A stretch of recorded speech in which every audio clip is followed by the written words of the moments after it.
Noi siamo qui per portare la nostra voce, per dare uno spazio a tutte quelle categorie, quei lavoratori che sono stati danneggiati dall'ultimo DPCM, per poter dire la loro e per poter manifestare in modo pacifico, senza violenze, il diritto al lavoro e il diritto a poter continuare a lavorare in maniera sicura, nel rispetto dei protocolli e in maniera dignitosa. Non siamo qui per fare politica, ma siamo qui appunto per portare la testimonianza di tante persone che vogliono poter lavorare, che non sottovalutano la situazione, che non negano l'esistenza del virus, ma che vogliono continuare una vita dignitosa. Noi temiamo l'arrivo del lockdown, che ormai tutti ne parlano, però riteniamo che un secondo lockdown questo territorio non se lo possa permettere, perché siamo riusciti in qualche maniera a superare il primo, il secondo sarà una mazzata per aziende e per lavoratori.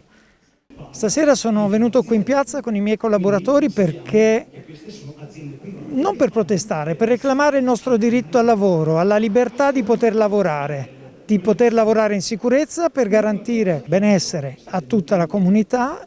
nel miglior modo possibile, nel modo più sicuro possibile, come abbiamo sempre fatto da quando abbiamo riaperto il 25 maggio. La situazione è catastrofica e se qualcuno non se ne è ancora reso conto non riesco a capire cosa stia aspettando, forse di morire di fame. Non vedo delle vie di scampo quasi per nessuno, perché comunque tutto ciò che succede a delle categorie succede poi alle categorie successive, quindi mi domando se la gente vuole finire a vedersi tutti quanti sul lastrico, non c'è altra scelta. Dobbiamo tenere tutti aperti perché non c'è altro modo per uscire da questa situazione. O noi ci uniamo in massa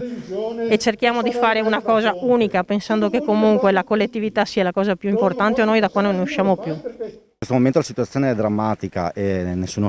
può dire il contrario, ahimè, però è anche il tempo di cominciare a sedersi ad un tavolo e cominciare a riprogrammare un po' il futuro, e quindi mi piacerebbe e auspicherei che ci fosse la possibilità di discutere adesso eventualmente un'ipotesi graduale di ripartenza, per dare la possibilità a chi effettivamente può fare ed è messo nella condizione di poter operare perché le caratteristiche della sua attività glielo consentono, di poterlo fare in tempi rapidi nel momento in cui la situazione sanitaria ovviamente lo consentirà.